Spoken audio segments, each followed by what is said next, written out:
اللہ علیہ وسلم اہل مکہ سے خطاب کر رہے ہیں نا، یہ مکی صورت ہے، تو اللہ نے توحید کو بیان کیا، اپنی نعمتوں کو بیان کیا پچھلے رکوع میں۔ اب مشرکین مکہ اس پہ بڑا فخر کرتے تھے کہ ہم ابراہیم علیہ السلام کی اولاد میں ہیں اور ہم ابراہیم علیہ السلام کے دین پر ہیں، کیونکہ نبی صلی اللہ علیہ حضرت ابراہیم علیہ السلام نے جو اپنے بیٹے تھے نا اسماعیل، ان کو مکہ میں چھوڑ دیا تھا، ان کی جو والدہ تھیں حضرت ہاجرہ، ان کے ساتھ وہیں پھر وہ ایڑیاں رگڑی ہیں حضرت اسماعیل نے، تو زمزم کا چشمہ دریافت ہوا، پھر اسماعیل علیہ السلام وہیں رہے، پھر ایک قبیلہ جرہم کا وہاں سے گزر ہوا، پانی دیکھا تو انہوں نے وہیں پڑاؤ ڈال لیا، اور پھر اسماعیل علیہ السلام کی وہاں شادی ہوئی اسی قبیلے میں، پھر اولاد ہوئی، اور 2000 سال تقریباً مورخین کہتے ہیں اس کے بعد نبی صلی اللہ علیہ وسلم کا ظہور ہوا اور ایک بڑا شہر مکہ میں آباد ہو چکا تھا۔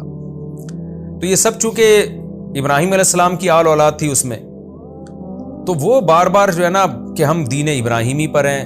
اچھا، کچھ خوبیاں بھی تھیں ان میں دین ابراہیم کی وجہ سے، ختنے کروایا کرتے تھے وہ لوگ، مہمان نواز تھے، کیونکہ ابراہیم علیہ السلام کی یہ والی تعلیمات، غسل جنابت عربوں میں پہلے سے تھا، اسلام آنے سے پہلے، تو جب ناپاک ہو جاتے تھے، زوجہ سے ہم بستری کی یا احتلام ہوا تو غسل کرتے تھے، یہ پہلے سے تھا ان میں۔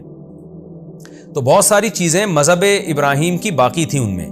بت پرستی آ گئی تھی، اور بت پرستی کی بیس بھی کیا تھی کہ اللہ کے نیک بندے جو تھے، تو چونکہ وہ اللہ کے نیک بندے تھے تو مرنے کے بعد ان کے بت بنا لیے، اور یہ کام ان کی عبادت تھوڑی کر رہے ہیں، بلکہ ہم عبادت تو اللہ کی کر رہے ہیں، تو ان کے سامنے جھکیں گے تو اللہ خوش ہوگا، اور اللہ ہی کے پاس اصل اختیارات ہیں، لیکن اللہ نے ان بزرگوں سے خوش ہو کے ان کو بھی کچھ اختیارات دے دیے۔ سیم وہی شرک تھا جو آج ہمارے ہاں شرک پھیل چکا ہے مسلمانوں ہی کے کسی فرقے میں، تو بالکل یہی سم تھا کہ عطائی اور ذاتی، یہ فرق نکال لیا تھا کہ اللہ کے اختیارات عطائی ہیں اور نبی کو جو اللہ نے خود سے دیے ہوئے ہیں، جبکہ اللہ کہتے ہیں نہ میں نے کسی کو دیے بھی نہیں ہیں، سارے اختیارات میرے ہی پاس ہیں، تھے میرے پاس، اب بھی میرے پاس ہے، قیامت تک میرے ہی پاس رہیں گے، میں نے دیے ہی نہیں ہیں۔ توحید پر میں پوری بحث جو ہے نا ان لیکچروں کے شروع میں جب ایاک نعبد و ایاک نستعین کی تفسیر آئی تھی سورہ فاتحہ کی، وہاں میں بہت ڈیٹیل سے عبادت کا مفہوم بیان کر چکا ہوں، اس پر اشکالات کیا ہوتے ہیں، اس کے جوابات کیا ہیں، اس کو میں اب ریپیٹ نہیں کروں گا۔ لیکن مشرکین جو تھے وہ اتنا کچھ کرنے کے بعد، اتنے بتوں کو، 360 بتوں کو بیت اللہ کے اندر یہی لاجک پیش کر کے انہوں نے رکھ لیا، اور پھر بھی فخر کرتے تھے ہم ابراہیم علیہ السلام کی اولاد میں ہیں، ابراہیم علیہ السلام کے دین پر ہیں۔ تو اللہ جگہ جگہ قرآن میں حضرت ابراہیم کے واقعات بھی بیان کرتا ہے کہ ابراہیم علیہ السلام کی تو بنیاد ہی توحید پر تھی، وہ تو خالصتاً اسی شرک کے خلاف اٹھے تھے جو شرک تمہارے اندر ہے۔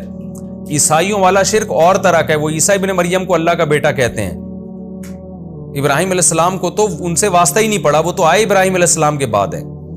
یہودیوں کا شرک الگ ٹائپ کا تھا، لیکن تمہارا جو شرک ہے نا، جو بتوں کو پوچھتے ہو، یہ تو عین وہی شرک ہے جو ابراہیم علیہ السلام جس کے خلاف کھڑے ہوئے تھے اور دعائیں مانگی تھی کہ اللہ میری اولاد کو اس سے بچانا۔ تو اس لیے اب اللہ نے قرآن میں ان کا تذکرہ کیا کہ مکہ پر بھی اللہ کا احسان ہے، تو مکہ والوں کو توحید پرستی میں دوسروں سے آگے ہونا چاہیے، کیونکہ مکہ کے لیے تو اللہ نے ایک اپنے خلیل سے دعائیں منگوائی ہیں۔ مکہ آباد ابراہیم کی وجہ سے ہوا، جو توحید پرست تھے، ابراہیم نہ ہوتے تو اے اہل مکہ، یہ مکہ ہی آباد نہیں ہونا تھا، تمہیں تو عزت ملی ہے ابراہیم کی وجہ سے، تو تم اس عقیدے کو کیوں اختیار نہیں کرتے جو ابراہیم کا تھا؟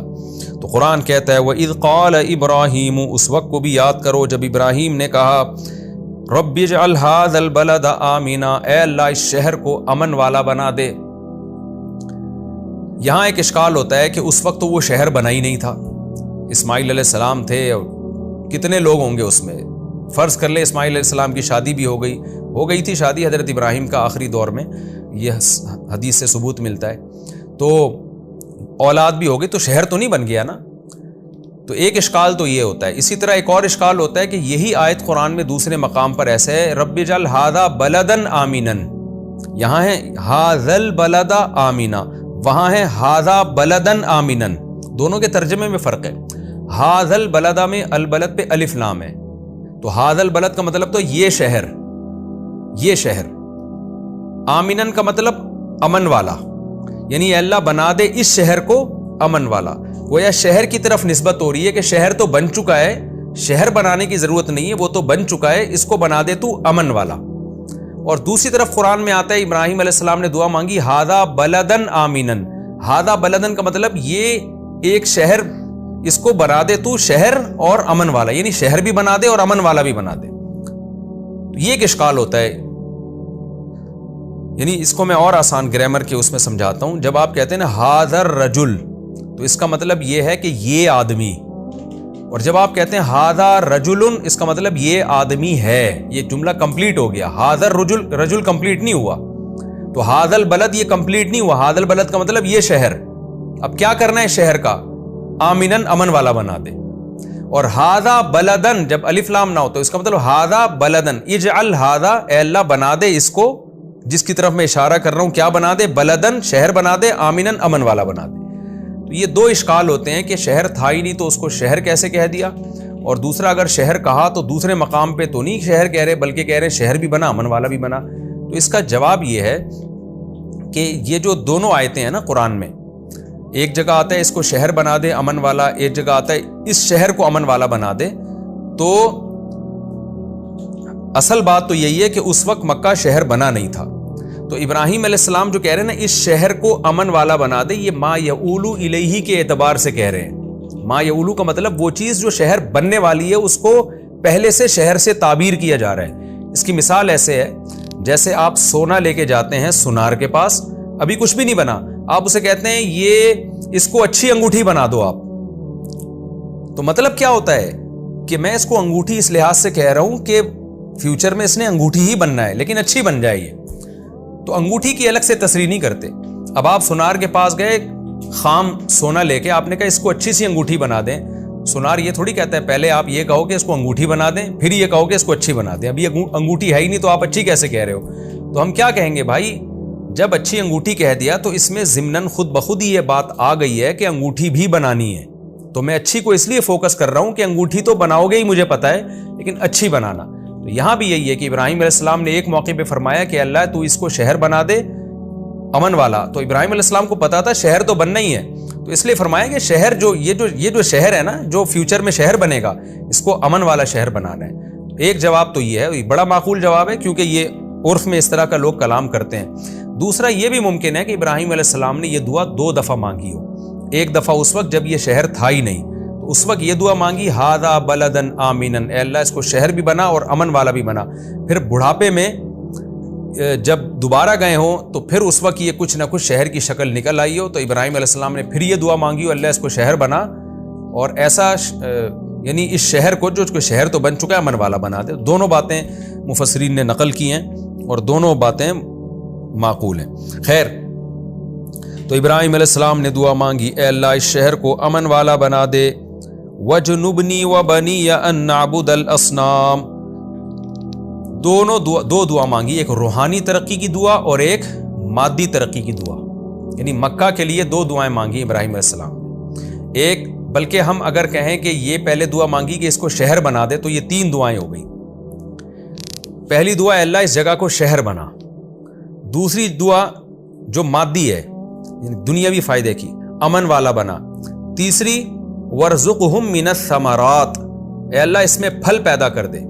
یہ 3 بیسک دعائیں, اور ہم چوتھی بھی اس میں اگر ایڈ کر لیں اس کا تعلق ہے تو روحانیت سے, یعنی اس کو ایسا بنا کہ لوگ اس کی طرف مائل ہوں, لیکن ہم اس کو روحانی بھی فائدہ ہے اور مادی فائدہ بھی ہے. ظاہر ہے جس شہر کی طرف لوگوں کو اٹریکشن ہوگی تو اگرچہ وہ عبادت کے لیے آ رہے ہیں لیکن اس سے شہر والوں کا بھی تو فائدہ ہوگا نا, تجارت کو فروغ ملے گا.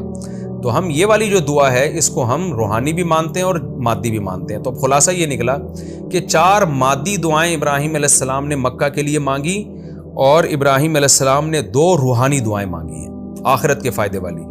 تو مکہ کے لیے جو 4 مادی دعائیں مانگی, ایک تو یہ کہ اللہ اس جگہ کو شہر بنا دے, نمبر 2 اے اللہ اس جگہ کو امن والا بنا دے, نمبر 3 ورزقہم من الثمرات, اے اللہ یہاں پھلوں کی بہتات ہو, رزق فراوانی سے آئے. چوتھی بات یہ جگہ اٹریکٹیو ہو, لوگوں کا دل اس طرف مائل ہو.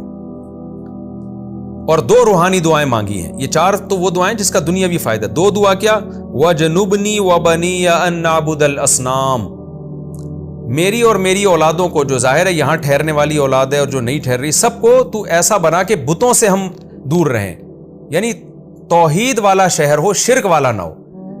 یہ روحانی فائدے کی دعا. اور تہوی میں جو دعا مانگی یعنی اخروی فائدہ ہے نا, یہ شرک سے پاک ہوگا معاشرہ. اور دوسری جو دعا مانگی کہ لوگوں کے دل اس کی طرف مائل ہوں, ظاہر ہے عبادت کے لیے مائل ہوں گے نا, اللہ کا گھر ہے یہاں پہ, تو یہ بھی روحانی, تاکہ یہاں عبادت زیادہ ہوگی تو اس کی روحانی برکتیں ہوں گی. تو اس طرح سے ہم کہہ سکتے ہیں کہ ابراہیم علیہ السلام نے 6 دعائیں مانگی مکہ مکرمہ کے لیے۔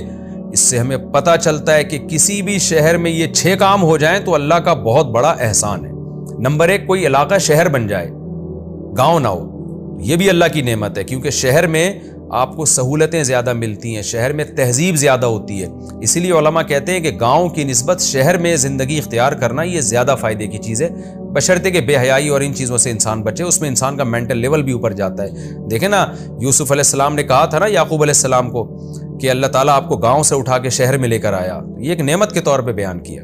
تو کوئی جگہ اگر شہر بن جاتی ہے یہ بھی اللہ کی نعمت ہے۔ دوسری جگہ دوسرا کیا کہ امن والا، اس سے پتہ چلتا ہے کہ کوئی شہر اگر امن ہو اس میں یہ اللہ کی بہت بڑی نعمت ہے۔ پیغمبروں نے دعائیں مانگی ہیں شہروں کو امن والا بنانے کے لیے۔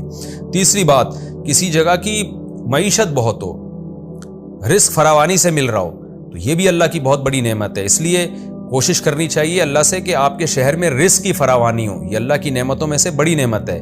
دوسرا، آپ کا شہر ایسا ہو کہ لوگوں کی اس کی طرف اٹریکشن ہو، لوگ چاہیں کہ کاش ہم بھی کراچی میں رہتے، کاش ہم بھی جناب دور دراز سے یہاں آ کے رہتے، تو یہ آپ کے لیے بڑی نعمت تھی۔ کاش ہم بھی لاہور میں رہتے، کاش ہم بھی اسلام آباد میں رہتے۔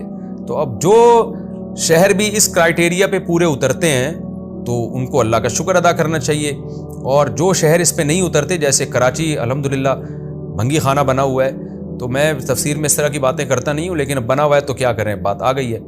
تو کراچی والوں کو دعا بھی مانگنی چاہیے کہ اللہ اس بھنگی خانے کو ایسا بنا دے کہ لوگوں کی، صاف ستھرے لوگوں کی اس کی طرف طبیعت مائل ہو، اچھے پڑھے لکھے صاف لوگ کہیں کہ بھئی کراچی چل کے رہتے، کیونکہ سب سے صاف شہر دنیا میں کراچی ہے۔ تو یہ ایک سمجھانے کے لیے میں نے مثال دی ہے کہ یہ شہر کا ایسا ہونا کہ لوگ اس کی طرف مائل ہوں، یہ بھی اللہ کی نعمتوں میں سے ایک نعمت ہے۔ اور 2 نعمتیں اور کہ وہ میلان اگر دین کی وجہ سے ہو تو یہ بھی اللہ کی بہت بڑی نعمت ہے۔ جیسے مکہ کی طرف ہمارا میلان کیوں ہے؟ وہاں اللہ کا گھر ہے، وہاں ہم حج کرتے ہیں، عمرہ کرتے ہیں، عبادت کرتے ہیں۔ تو اگر کسی شہر میں لوگ دین کی وجہ سے اس کو ترجیح دیتے ہیں کہ جی وہاں دینی مدارس بہت ہیں، وہاں علماء بہت ہیں، دین کا علم بہت ہے، وہاں پر جماعتیں بہت نکلتی ہیں، وہاں پہ درس قرآن کے حلقے بہت ہیں، تو یہ بھی اس شہر والوں کے لیے اللہ کی بہت بڑی نعمت ہے کہ آپ کے پاس زیادہ علماء ہیں، آپ کے علماء زیادہ دنیا میں کام کر رہے ہیں، آپ کے پاس مدارس بہت ہیں، اس وجہ سے بھی لوگ یہاں سیٹل ہونے کو ترجیح دیتے ہیں، یہ روحانی نعمت ہے۔ اور کسی شہر کا شرک سے پاک ہونا، وہاں مزار نہیں ہے، وہاں قوالیوں کی مزاروں پہ محفلیں نہیں ہیں، وہاں جو ہے وہ مجاور نہیں ہے مزاروں پہ جو شرک کے اڈے بنے ہوئے ہیں جیسے مزار، تو یہ بھی ایک شہر